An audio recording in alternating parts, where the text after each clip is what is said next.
Sans corps, difficile de mener une enquête.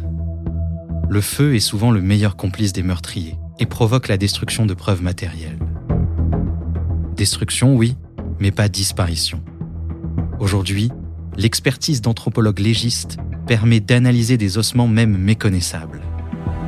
Les docteurs John Verrano et Doug Owsley le démontrent en identifiant les restes calcinés de 2 journalistes découverts au Guatemala 7 ans après le signalement de leur disparition. Vous écoutez Police Scientifique, épisode 3, Preuve à vif, première partie. Le feu. Les alchimistes du Moyen-Âge le percevaient comme un outil de mutation. Ils croyaient qu'il avait le pouvoir de transformer le plomb en or. Le feu a bien la propriété de transformer, mais pas exactement comme l'espéraient les alchimistes.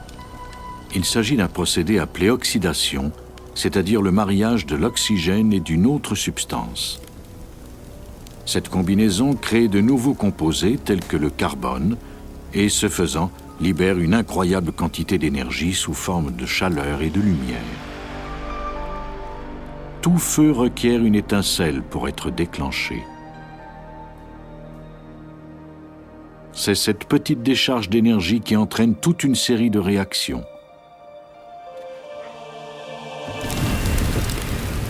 Le feu brûle jusqu'à ce qu'il n'y ait plus rien à consumer. En Ohio, en 1994, Danny King alluma un feu entraînant toute une série d'événements qui allaient transformer son existence. King avait une relation orageuse et intermittente avec sa conjointe, Marilyn Garland. Ils avaient un enfant de 3 ans. Une nuit, au cours du mois de mars, les choses tournèrent mal. Danny King tira un coup de feu sur Marilyn et la tua. Il tenta ensuite de masquer son crime. Il jeta le corps dans un baril de métal et y mit le feu. Le corps brûla pendant 2 jours. De temps à autre, il agitait les ossements calcinés à l'aide d'un bâton jusqu'à ce qu'ils cessent complètement de brûler. Il prit les os qui avaient résisté au brasier et les écrasa à l'aide d'un marteau.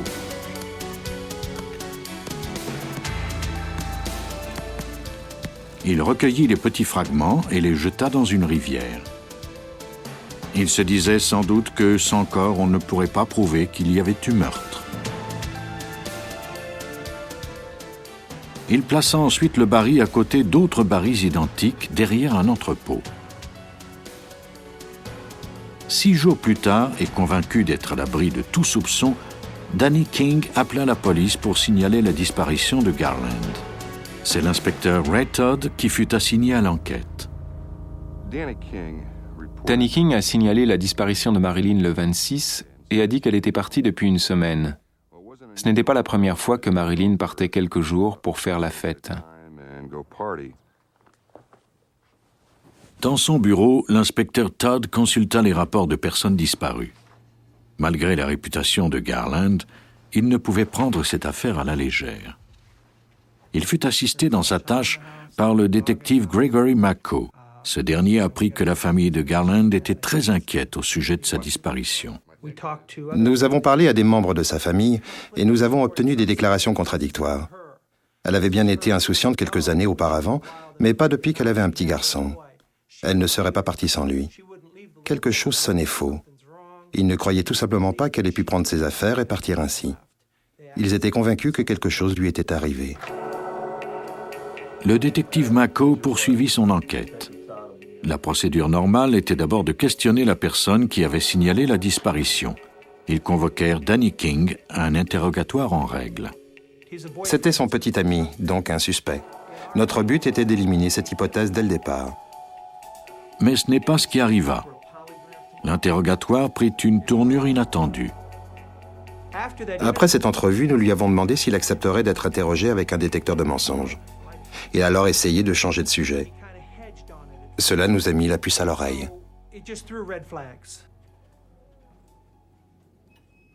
Ils convoquèrent King pour son test avec le détecteur de mensonges le lendemain. King aurait dû rentrer directement chez lui, mais ce n'est pas ce qu'il fit. Préoccupé par le test du lendemain, il se rendit dans un bar et commença à boire.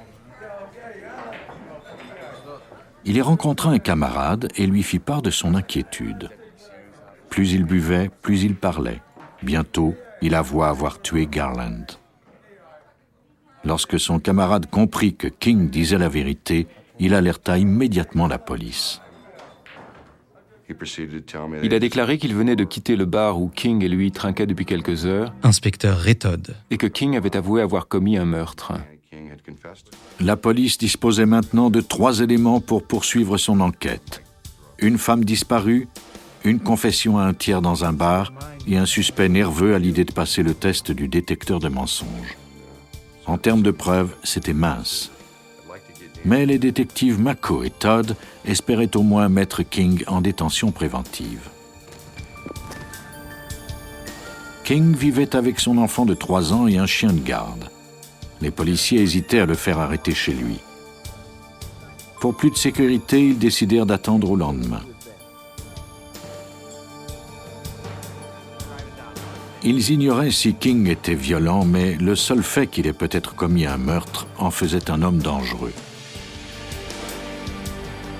Les policiers demandèrent des renforts à leur escouade spéciale. Alors que King partait pour son travail, ils dressèrent un barrage routier et procédèrent à son arrestation.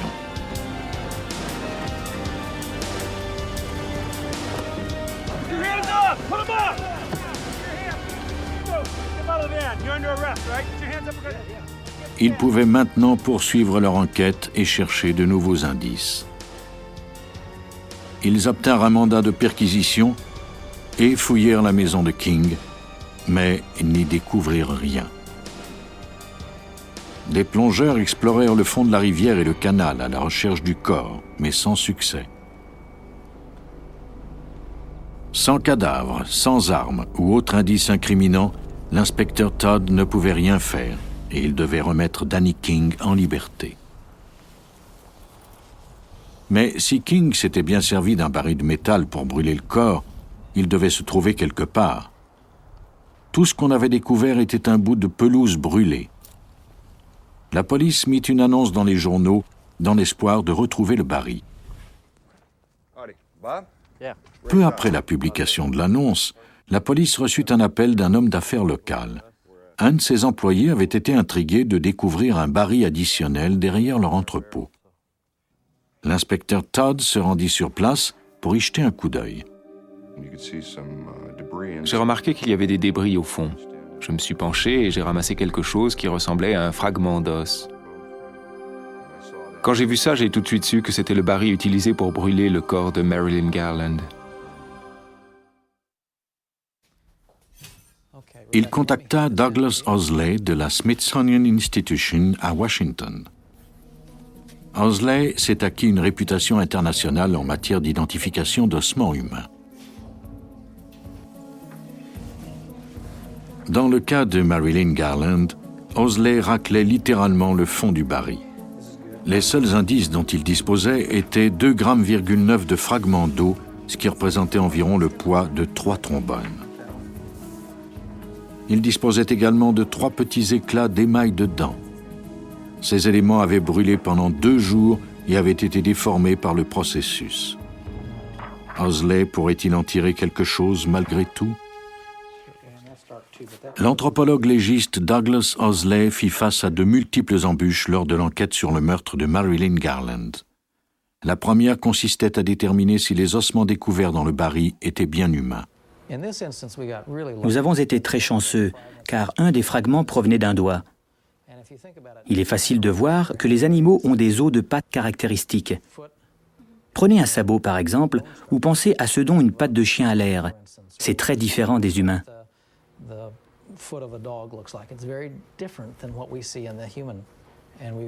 Nous ne disposions pas d'un os complet, mais plutôt d'une moitié d'os. Mais c'était suffisant pour déterminer qu'il s'agissait de morphologie humaine. La prochaine tâche de Owsley était plus difficile. Il lui faudrait déterminer si les ossements étaient bien ceux de Marilyn Garland. Lorsqu'on doit analyser des os brûlés, cela prend plus de temps et il faut savoir exactement ce que l'on recherche. Cela rend l'identification plus difficile, plus exigeante, mais nous pourrons tout de même obtenir des informations. Les squelettes d'hommes sont généralement plus robustes que ceux des femmes. La façon dont les os sont brûlés et le résultat de ce processus nous indique le sexe et l'âge de la victime. 2 fragments d'os provenaient des côtes. Le plus gros mesurait 1 centimètre de long. L'autre provenait d'un os situé près du sternum, de la 4e ou de la 5e côte.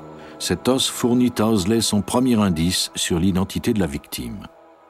Initialement, le bout de l'os est arrondi, mais le temps a pour effet de le creuser. Le bout de la côte de la victime indiquait qu'elle était âgée entre 24 et 40 ans. L'os mesurait 3,4 mm d'épaisseur par 13 mm de longueur. Même si on calculait que le feu l'avait réduit d'environ 25%, il était particulièrement petit. La taille indiquait que le sujet était soit une femme, soit un petit homme. Pour le déterminer, Owsley compara la hauteur et l'épaisseur de l'os à un tableau standardisé. Chez la femme, la 5e côte a une épaisseur moyenne de 4,65 mm et celle de l'homme fait de 6,78 à 6,80 mm. L'épaisseur est plus importante. On essaie donc, au meilleur de notre connaissance, d'évaluer la cage thoracique et de déterminer si c'est celle d'un homme ou d'une femme. Cet os donnait une réponse très claire. Selon toute logique, il provenait d'une personne délicate, sans doute une femme. Les os avaient donné leurs informations. Il restait maintenant à examiner les fragments de dents. Owsley ne disposait que de 3 petits éclats d'émail. L'épaisseur de l'émail indiquait qu'il s'agissait de dents adultes.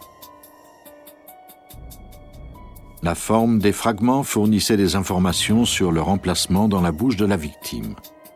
Certaines marques indiquaient un travail de soins dentaires, mais ces informations ne suffisaient pas. Owsley fit appel à une technologie de pointe afin de retrouver les traces de plombage pour les comparer au dossier dentaire de Garland.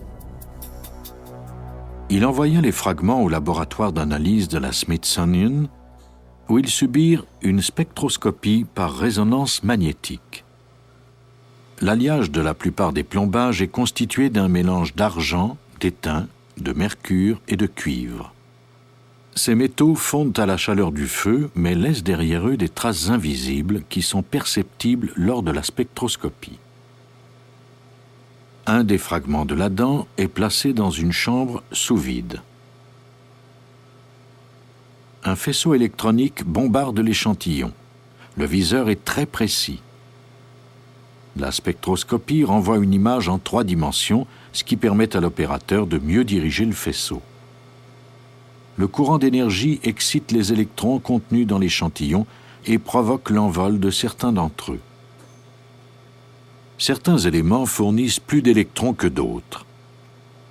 La spectroscopie mesure les électrons qui s'échappent de l'échantillon et peut ainsi déterminer de quels éléments il est composé.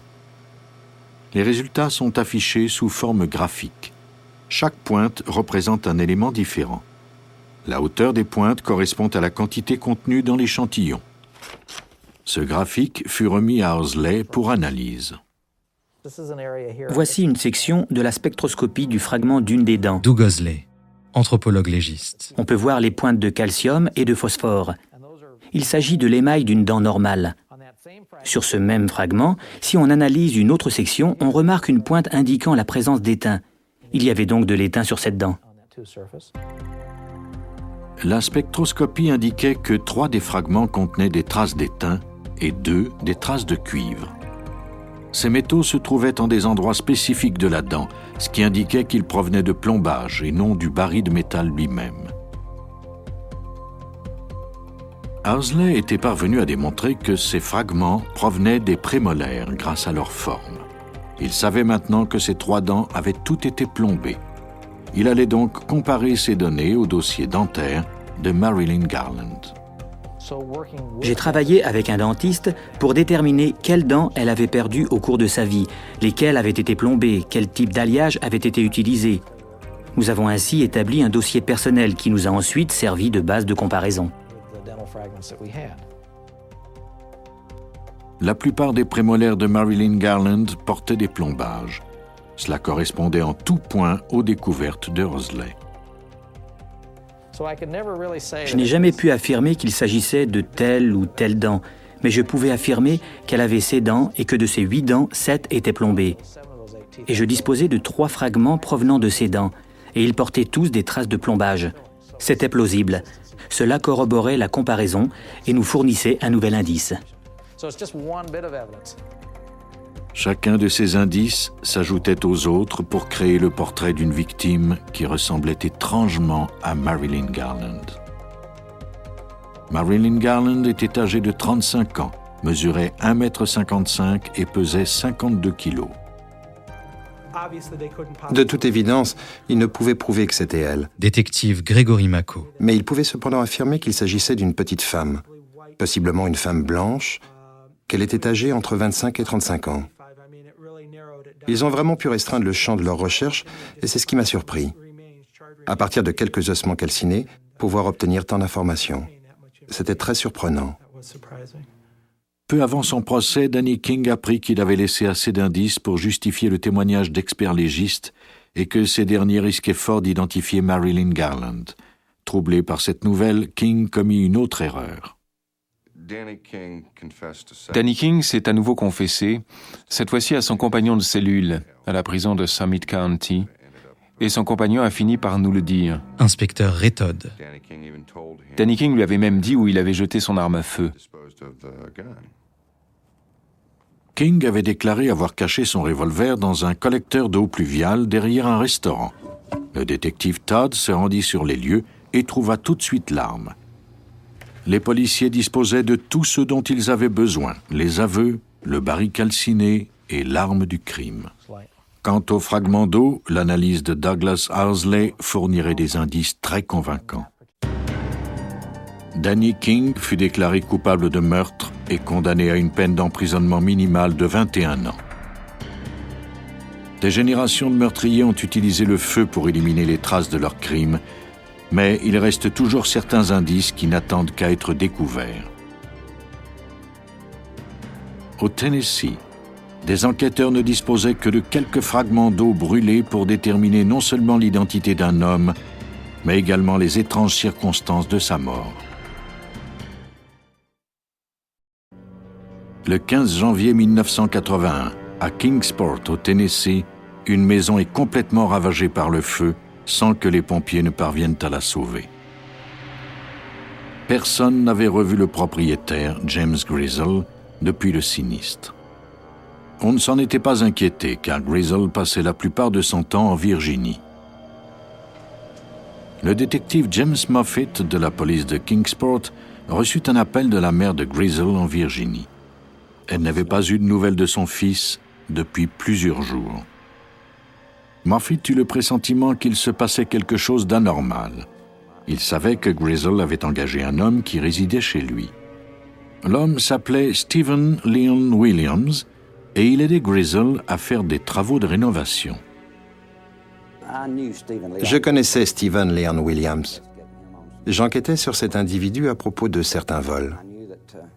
Je savais qu'il vivait avec M. Grizzle à Hawkins County. J'avais parlé à M. Grizzle à propos de Leon environ une semaine avant l'incendie. L'équipe de pompiers n'avait pas cherché de corps. Mais suite au téléphone de la mère de Grizzle, Moffitt commença à penser que l'incendie avait peut-être servi à camoufler un autre événement. Si Grizzle se trouvait dans la maison lors du sinistre, ses ossements s'y trouveraient toujours.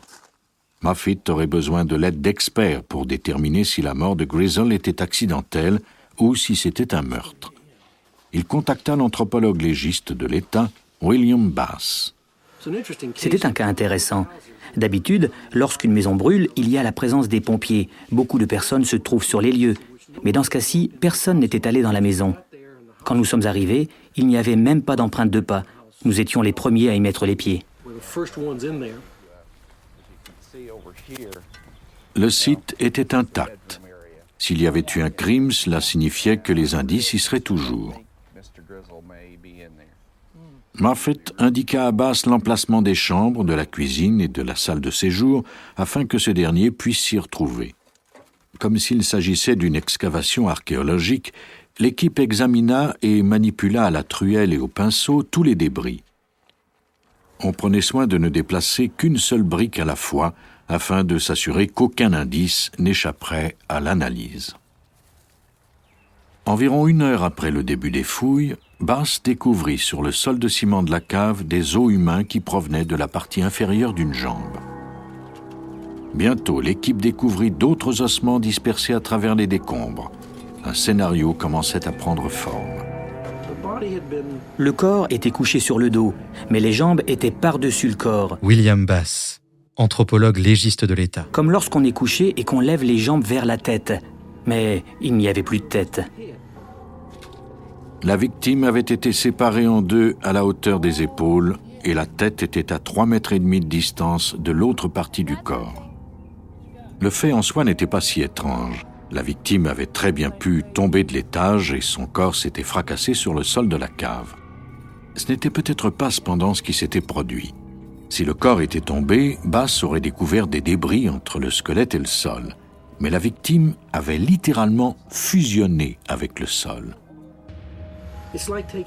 C'est comme un morceau de viande que l'on prend et que l'on met dans une poêle. La viande colle sur une surface chaude. Dans ce cas-ci, les vêtements ont fusionné à cause des graisses qui s'échappaient. Nous avons dû les arracher. Il n'y avait aucun débris entre le sol et les ossements. L'état des vêtements indiquait à Bass que la victime se trouvait dans la cave au début de l'incendie. Si le corps n'était pas tombé de l'étage supérieur, il n'y avait qu'une seule explication au dispersement des os. Une explosion. Les déclarations des voisins confirmèrent l'hypothèse de Bass. Ils avaient entendu une détonation peu avant le début de l'incendie. Bass découvrit lors de son analyse que le tronc avait été séparé et que la source de l'explosion était située sur la poitrine de la victime. Mais il découvrit ensuite un autre indice. Les restes d'une balle de fusil reposaient sur le sol, juste sous le cœur de la victime. La balle était en forme de champignon, ce qui indiquait qu'elle avait traversé le corps de la victime, puis s'était écrasée au sol. Au premier coup d'œil, cela ressemblait à un homicide. Mais devant un tribunal, il fallait des preuves. Les spéculations ne suffiraient pas. Afin de prouver qu'il y avait eu meurtre, Bass devrait rassembler le plus d'indices possible. Vous venez d'écouter Police Scientifique. Si vous avez aimé ce podcast, vous pouvez vous abonner sur votre plateforme de podcast préférée et suivre Initial Studio sur les réseaux sociaux. Police Scientifique est un podcast coproduit par Initial Studio et New Dominion Pictures, adapté de la série documentaire audiovisuelle New Detectives, produite par New Dominion Pictures. Cet épisode a été écrit par Steven Zorn. Il a été réalisé par Stacey Foyles. Production exécutive du podcast, Initial Studio. Production éditoriale, Sarah Koskiewicz, Mandy Lebourg et Astrid Verdun, assistée de Sidonie Cotier. Montage, Camille Legras, avec la voix de Benjamin Septemours.